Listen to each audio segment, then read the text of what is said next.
Bismillahirrahmanirrahim. يا أيها المدثر قم فأنذر وربك فكبر وثيابك فطهر.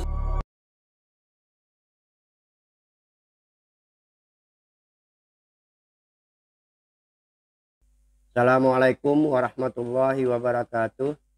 Para pemirsa yang dirahmati Allah, kita ketemu kembali dalam kajian rasionalitas Qurani bersama Bapak Haji Iswan Muhammad Isa.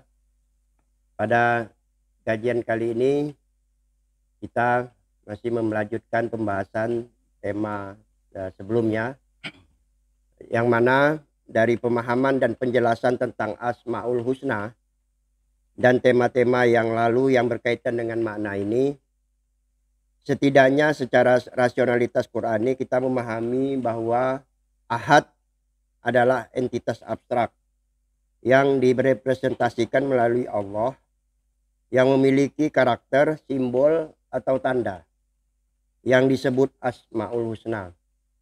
Dari Asmaul Husna inilah kita memahami bahwa Ahad atau Allah adalah kesadaran universal atau kesadaran tunggal, di mana sebagian kecil dari kesadaran itu diberikan kepada manusia.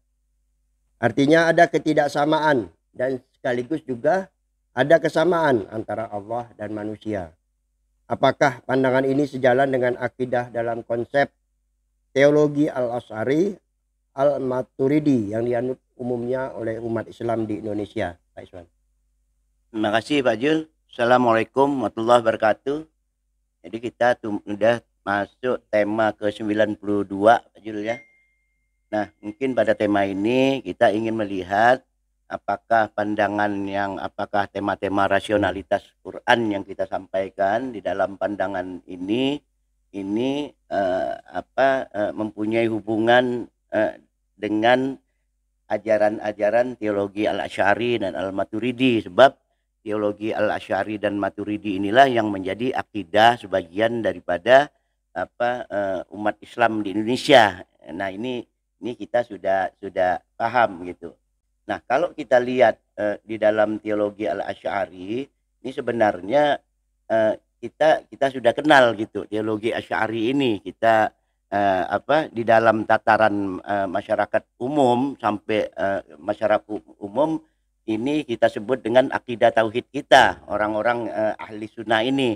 Nah, akidah Al-Asy'ari ini kita kenal sebagai dengan sifat 20. Nah, ini sifat 20 ini sebenarnya teologi Asy'ari. Nah, ini diajarkan kepada kita bahwa akidah kita sebagian besar umat Islam. Nah, inilah makanya pengajaran sifat 20 ini secara luas diajarkan kepada kita, bahkan bahkan dari kecil kita sudah diajarkan, bahkan di SD dinyanyikan segala macam, karena inilah akidah yang kita ikuti begitu. Nah, tapi kalau saya lihat akhir-akhir ini mungkin di dalam beberapa dekade terakhir ini, di dalam beberapa tahun ini, ajaran-ajaran atau informasi yang bersifat akidah yang kita miliki ini mulai berkurang gitu. Artinya mulai berkurang intensitas pengajaran atau banyaknya kelompok-kelompok pengajaran yang sifat 20 ini sudah jarang kita dengar gitu. Mungkin ada yang dari kecil dia sudah tidak diajari lagi seperti itu, padahal sampai hari ini kan akidah kita kan belum berubah di Indonesia ini. Nah, ini yang kita kenapa perubahan-perubahan ini? Karena kalau saya lihat bahwa kelompok-kelompok kita, pengajian-pengajian kita ini banyak didominasi oleh pengajaran-pengajaran yang oleh para fuqaha itu mengajarkan hukum-hukum syariat dalam secara teknis. Ini diajarkan puasa, sholat, dan segala macam. Tapi kurang membahas lagi pemikiran-pemikiran yang menyangkut akidah dalam bagaimana cara pandang kita untuk untuk melihat hubungan antara Allah, alam dan manusia. Nah ini mungkin jarang bagi kita gitu. Nah, kenapa kalau kita lihat teologi Asy'ari ini dia teologi ini berangkat dari perspektif sifat. Nah, kemarin dalam rasionalitas Qur'ani kita mengenal Asmaul Husna. Memang karakter-karakter Al-Asmaul Husna itu melihat, mendengar, maha kuasa dan lain-lain, itu di dalam benak kita kan, oh ini kan sifat-sifat gitu kan. Nah, tapi Al-Qur'an tidak menyebut karakter ini sebagai sifat, tapi menyebut karakter-karakter ini sebagai Asmaul Husna gitu. Nah, sedangkan di dalam teori Al-Asy'ari karakter-karakter ini kalau kita baca kitabnya itu, karakter-karakter ini disebut dengan sifat. Nah, jadi kalau apa yang saya sampaikan tadi dalam tema ini mungkin yang akan kita bahas ini, oke lah sekarang kita anggap saja bahwa Al-Asmaul Husna ini sama atau setara dengan sifat, setara dengan sifat, di mana Al-Asy'ari membangun teologi itu. Nah, di dalam membangun teologi Al-Asy'ari ini, dalam membangun teologi ini yang tadi saya katakan sifat dikenal sifat 20 tadi. Nah, itu karena Asy'ari membagi poin-poinnya itu menjadi 20 poin gitu. Kalau dijumlahkan jadi 20 poin. Nah, ini kita sebutlah 20 sifat gitu. Nah, sekarang kita lihat dulu misalnya sifat yang pertama. Nah, sifat yang pertama ini sifatnya wujud. Nah, kita tahu wujud, kita diajar wujud itu artinya ada. Nah, artinya kalau tadi kita pahami di rasionalitas Qur'ani ini Allah sebagai ahad, sebagai entitas abstrak. Nah, di teologi Asy'ari dia mengatakan sifat Allah yang wajib ini dia harus wujud. Nah, ini bersesuaian, artinya bersesuaian dengan apa yang kita bahas dia sebagai entitas abstrak tadi. Kenapa? Sebab syarat pertama sifat yang pertama yang disampaikan oleh Asy'ari ini, dia katakan wujud yang menunjuk kepada entitas abstrak tadi. Nah, wujud entitas abstrak tadi disebutnya dengan sifat nafsiyah. Sifat nafsiyah artinya menunjukkan kedirian di abstraksi kita pada sifat wujud itu. Kenapa saya katakan sama? Sebab dia juga memandang ini adalah suatu entitas abstrak. Sebab kalau Asy'ari tidak memandang ini ahad ini sebagai entitas abstrak, Allah ini, dia tidak menggunakan kata wujud, dia menggunakan kata maujud gitu. Maujud artinya dia berbentuk fisik apapun bentuknya karena dia maujud. Nah, kalau wujud, nah ini dia bisa artinya umum, bisa berbentuk fisik, bisa berbentuk non fisik. Dan jadi wujud ini ya kalau kita setarakan ya dia menganggap Allah ini entitas gitu. Nah, tapi tidak fisik, makanya disebutnya wujud. Nah, ini saya kira yang sifat yang pertama yang ditentukan oleh paham teologi Al-Asy'ari Al-Maturidi. Bagaimana pandangan Asy'ari terhadap sifat Allah yang membedakannya dengan entitas lain? Nah, kemarin kita katakan bahwa di dalam memahami ini kan Al-Qur'an juga menetapkan hal-hal yang tidak layak bagi Allah kan, bahwa yang kita katakan kemarin hal-hal yang tidak layak, misalnya asma ini tidak layak bagi Allah ini apa? Nah, Al-Qur'an memberikan batasan-batasan. Misalnya Allah laisa kamitslihi syai'un. Nah, ini kan yang tidak layak bagi Allah. Nah, Al-Asy'ari itu pun setelah dia menetapkan wujud, dia menetapkan sifat-sifat yang yang ditolak oleh yang tidak layak bagi wujud ini, bagi Allah ini, yang tidak layak. Nah, sifat-sifat yang tidak layak bagi Allah ini itu kalau di dalam kajian sufi ini disebut dengan sifat-sifat tanzih. Ini tidak bisa diapa-apakan gitu.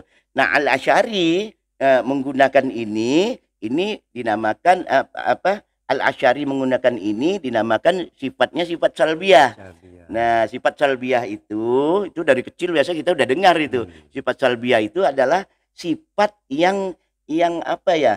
Yang menafikan, yang menolak segala sesuatu yang tidak layak bagi Allah gitu. Nah, di sini Al-Asy'ari membentuk menggolongkan ada lima sifat katanya.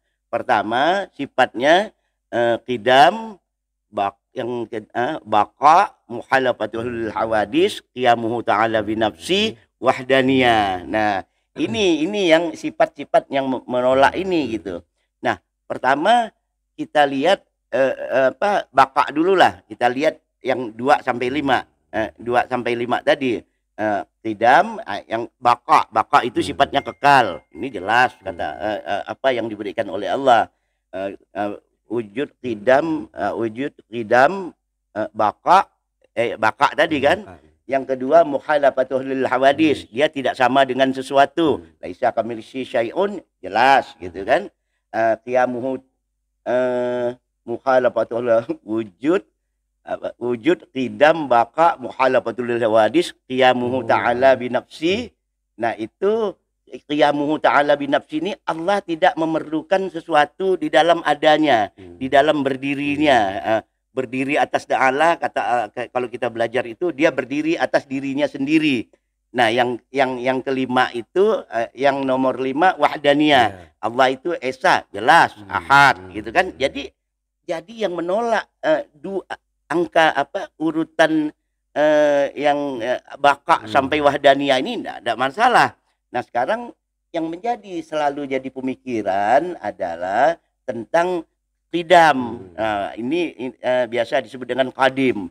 Nah, di dalam pandangan qadim ini teologi di dalam keyakinan akidah yang bentuk ini bahwa pertama Allah itu dia ada tanpa ada yang lainnya. Itu yang pertama. Selain Allah dianggap tidak ada yang lainnya. Nah, karena selain Allah tidak ada dianggap yang lainnya itu bahwa segala yang melekat pada Allah ini dikatakan qadim, artinya baik sifat, baik asma, ini baik af'alnya itu semuanya qadim, begitu. Nah, jadi ketika ajaran-ajaran ini berkembang di pikiran para teologi Asy'ari ini, di luar Allah tidak ada, itu ma'dum katanya. Ma'dum selain Allah. Artinya apapun yang ada sekarang ini atau yang sudah muncul selain Allah, nah itu bersifat hadis. Artinya bersifat hadis, dia baru, dia dijadikan Allah kemudian, karena tadinya dia tidak ada apa-apa sama sekali begitu. Nah, di sini di dalam qadim inilah yang sering menjadi suatu polemik di dalam akidah keyakinan, baik terhadap Mu'tazilah maupun Jabariyah maupun di dalam penafsiran yang berkembang. Nah, peristiwa penafsiran qadim inilah yang dalam sejarah kalau kita lihat ini pernah memakan korban, harta benda, nyawa. Kenapa? Pada waktu itu kita dengar kalau sejarah pada waktu itu yang paling muncul sering dipertentangkan antara penguasa dan para ulama yang menganut paham-paham paham-paham qadim ini dalam kasus Al-Qur'an. Jadi Al-Qur'an ini oleh para penganut yang menganggap qadim ini, Al-Qur'an menganggap ini qadim, bahwa dari sononya Al-Quran sudah ada. Nah, sedangkan para fuqaha atau para aliran-aliran yang tertentu yang lainnya menganggap ini adalah hadis. Nah, Ini yang menjadi masalah, sehingga ketika zaman khalifah, zaman kekuasaan dulu, bagi ulama-ulama yang menganggap bahwa Al-Qur'an ini adalah kadim, nah ini dihukum mati. Nah, teori-teori kadim ini juga berkembang di dalam ajaran-ajaran sufi. Nah, oleh sebab itu kalau kita lihat dalam sejarah banyak aliran-aliran yang bernuansa sufi itu dihukum mati oleh para penguasa yang berdasarkan hukum syariat. Nah, contohnya di Indonesia Aceh lah. Aceh waktu itu Al-Araniri, suatu penguasaan zaman Sultan Iskandar, dia bermusuhan dengan Hamzah Pansuri yang membawa apa paham wahdatul wujud. Nah, ini saling ini dihukum, ini dikejar oleh penguasa Sultan waktu itu Aceh. Nah, ini diambillah penengahnya. Waktu itu datanglah seorang ulama yang namanya Abdul Rauf Singkel. Nah, Abdul Rauf Singkel ini dia aliran teologi Al-Asy'ari. Nah, dialah yang menengahkan, oh ini begini loh, ini begini loh. Nah, ini teologi Al-Asy'ari gitu. Bagaimana pandangan sifat 20 dalam teologi Asy'ari terhadap rasionalitas Qur'ani mengenai potensi umat, potensi Asmaul Husna yang diberikan kepada manusia melalui penirupan roh? Nah, kalau tadi kita katakan apa sifat-sifat tadi yang menolak yang apa yang tidak sama dengan manusia, yang tidak sama sifat-sifat Tuhan yang tidak sama dengan manusia, itu disebut sifat-sifat salbiah gitu. Nah, kalau tadi kalau pertanyaan ini dia dibalikkan, yang sama dengan sifat-sifat manusia itu apa? Karena di dalam pandangan Asy'ari bahwa ada sifat-sifat Tuhan yang sama dengan manusia, karena hidup manusia ini dihidupkan oleh Allah gitu. Nah, ada sifat yang diberikan gitu. Nah, sifat yang diberikan yang diberikan potensinya ini kepada manusia, ini disebut Asy'ari terdiri dari 7 sifat. Nah, 7 sifat ini qudrat, iradat, ilmu, hayat, sama, basar, kalam. Jadi sifat-sifat inilah yang dimiliki juga oleh manusia karena diberikan kepada kita sifat-sifat yang 7 ini, sehingga sifat-sifat ini kalau di dalam di dalam sufi, ya kalau tadi sifat yang berbeda namanya tanzi, kalau dalam ajaran-ajaran sufi atau filsafat sufi itu dinamakan sifat tasbih. Nah, kalau di dalam teologi Al-Asy'ari itu dinamakan sifat ma'ani. Artinya sifat ma'ani yang bermakna buat kita, yang ada pada kita, sifat ma'ani. Nah, ini terdiri dari 7 ini. Qudrat, iradat, ilmu, hayat, sama, basar, kalam. Nah, inilah sifat-sifat yang ada pada manusia dan alam dengan kondisi tertentu. Misalnya gerak, alam bergerak juga, terus kuasa, alam berkuasa juga. Misalnya berkehendak, ya alam ada juga kehendaknya dengan kapasitas tertentu gitu. Tapi seluruh kemampuan potensi daripada yang ada di Al-Asmaul Husna itu dikelompokkan Asy'ari mengambil 7 kelompok, 7 sifat itu. Nah, sifat inilah yang ada pada yang bisa ada pada diri manusia. Tapi katanya, dengan batas-batas. Misalnya kita kodrat kuasa, itu kita berkuasa tapi tidak bisa berkuasa dengan tanpa batas gitu. Ada kemampuan. Misalnya sifat basar, melihat. Nah, kita melihat tapi kita tidak bisa melihat sesuatu yang ada batas. Itu yang pertama. Yang kedua, apa yang diberikan potensi oleh Allah ini dia muncul harus memerlukan perangkat. Nah, perangkat ini apa? Ya kalau melihat ya mata, kalau mendengar telinga. Nah, kalau ilmu otak. Nah, jadi ini yang diberikan manusia, makanya disebut dia sifat inilah sifat ma'ani. Nah, sifat-sifat ma'ani tadi pada diri Allah itu tidak terbatas. Nah, sifat-sifat tidak terbatas, sifat ma'ani inilah yang ada pada diri Allah ini. Nah, ini dikelompokkan lagi bagi, 7. Bagi 7. Nah, ini namanya sifat ma'nawiyah.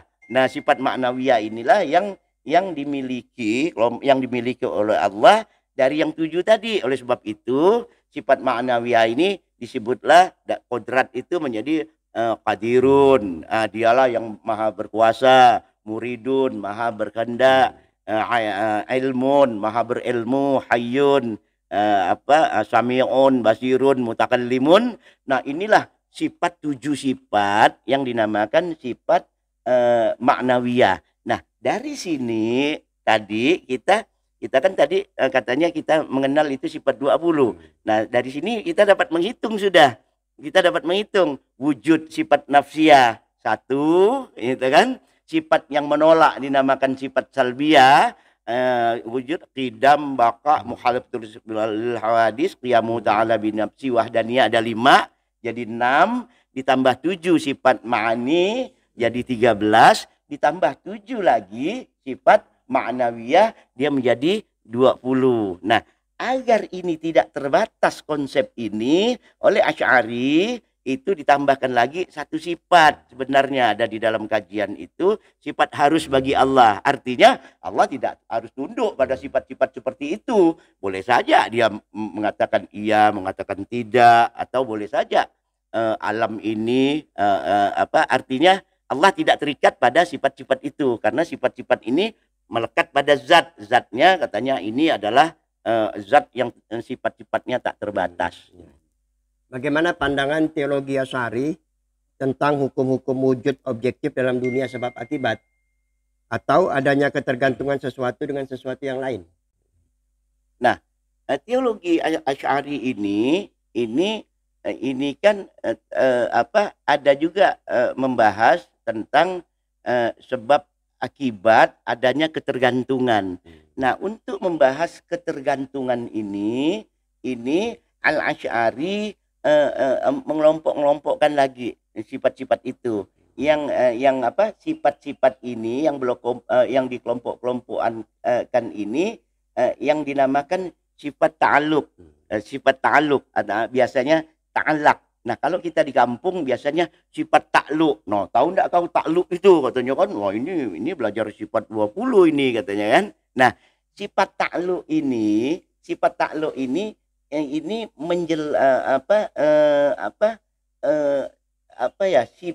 yang eksistensinya memerlukan sifat-sifat yang lain.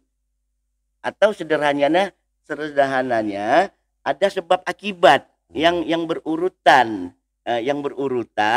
bahwa ada ketergantungan antar sifat-sifat. Nah, inilah sifat ta'alluq, ada ketergantungan dan sebab akibat. Nah, kita di dalam hal dalam sekarang ini sebab akibat inilah yang kita sebut dengan biasanya hukum-hukum alam, kalimatullah, sunatullah. Nah, itulah di dalam Al-Qur'an. Nah, di dalam teologi Asy'ari ini dia mengatakan sifat-sifat ini dengan sifat ta'alluq. Nah, sifat ta'alluq ini ada katanya karena sesuatu eksis dia memerlukan sifat-sifat yang lain. Nah, misalnya eksistensi alam ini harus memerlukan sifat kehendak Allah katanya. Nah, kalau misalnya dalam sifat ma'ani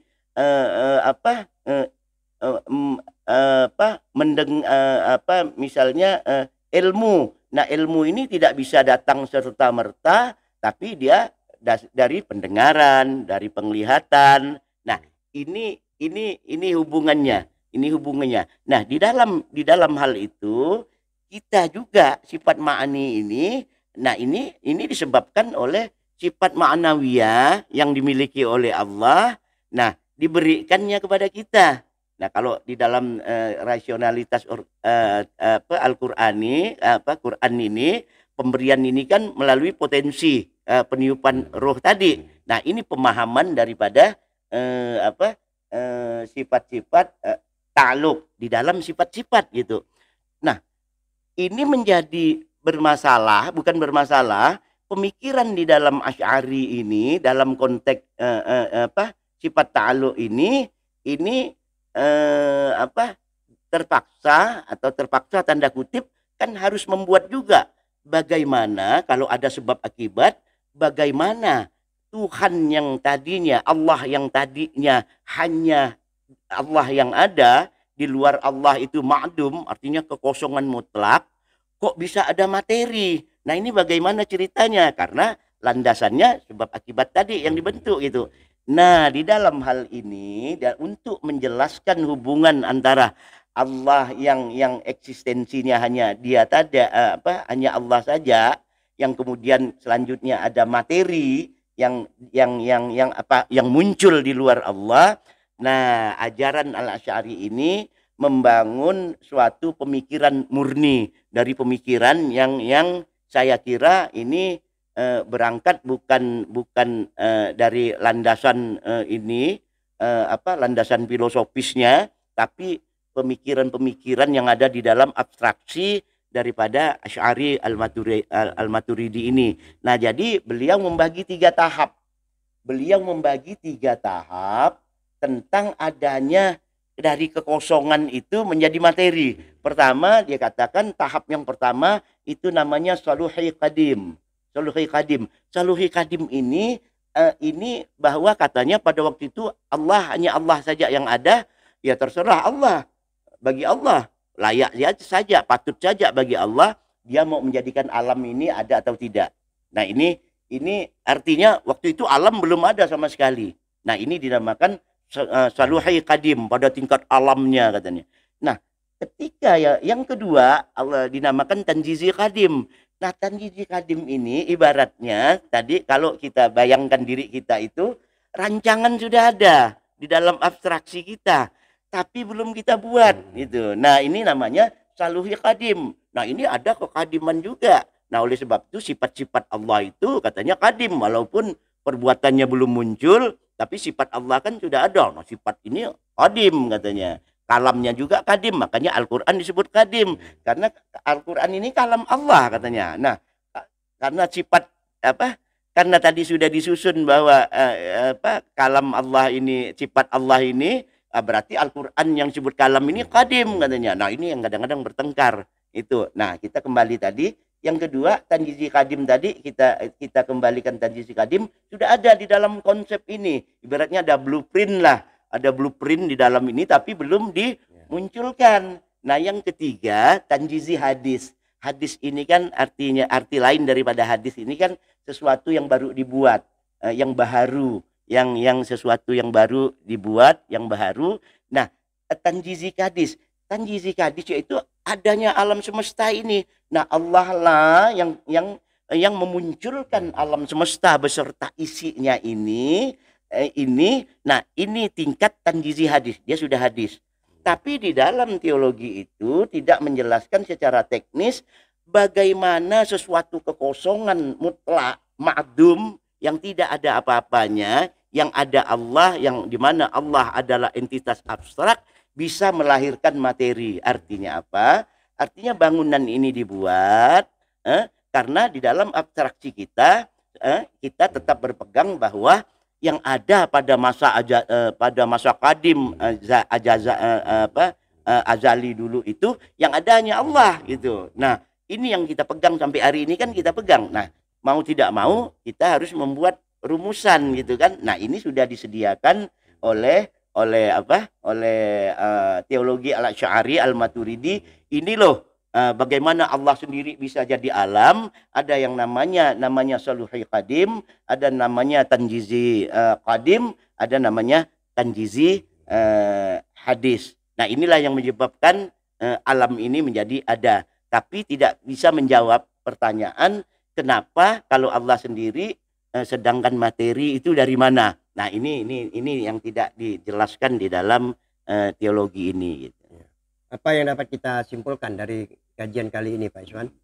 Nah, sebelum kita simpulkan, untuk menegaskan supaya kita memegang teori teori ini Asy'ari menetapkan dua. menetapkan dua kelompok besar. Pertama namanya istighna. Kita harus yakin bahwa Allah Ta'ala Maha Kaya.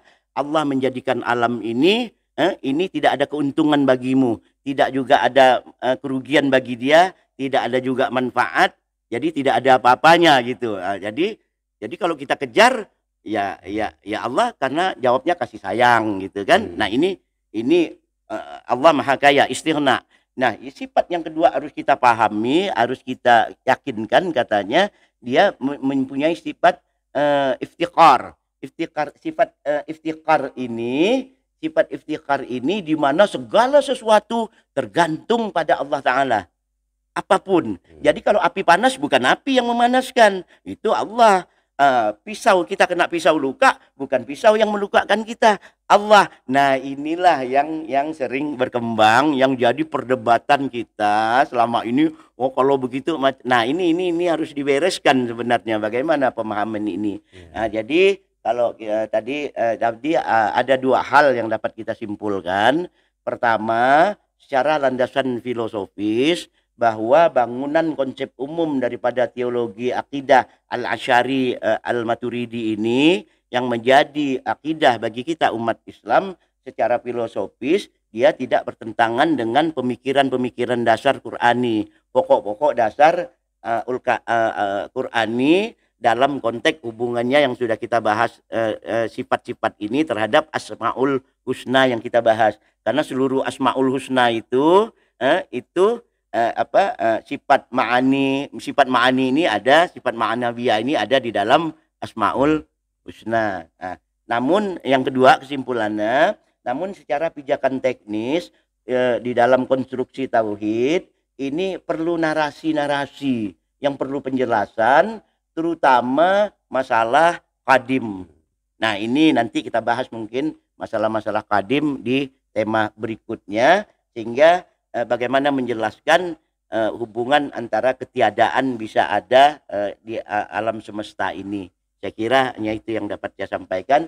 Assalamualaikum warahmatullahi wabarakatuh. Waalaikumsalam. Demikian para pemirsa yang dirahmati Allah, kajian kita kali ini dapat kita akhiri. Sampai jumpa pada kajian mendatang. Wassalamualaikum warahmatullahi wabarakatuh. Waalaikumsalam warahmatullahi wabarakatuh.